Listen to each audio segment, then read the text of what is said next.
Essa canção é dos grandes sucessos da cantora Roberta Miranda. Tudo em Você Me Atrai despertou amores, paixões, lembranças e romances.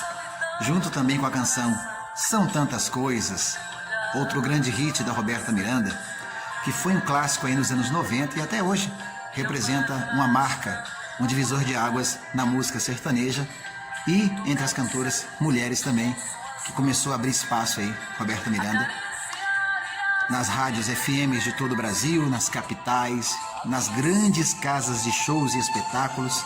Roberta Miranda estaria abrindo para o que existe hoje no meio sertanejo, onde temos Marília Mendonça, Maiara e Maraíza e muitas outras cantoras, Simone Simaria, Paula Fernandes.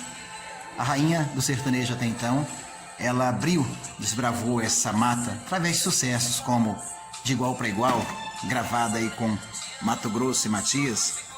A canção São Tantas Coisas, Vá com Deus, entre outros sucessos da música sertaneja. Observamos também a canção que foi gravada aí com muitos outros artistas, em participações com Alcione, com Paula Fernandes, com aquele DVD onde Roberta Miranda foi convidada também para representar muitas coisas.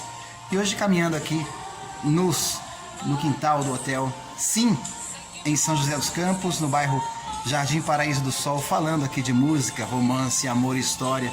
Estamos conectados sempre, divulgando a boa música e as boas lembranças e as boas coisas. Um abraço a todos e lembre-se que estamos conectados.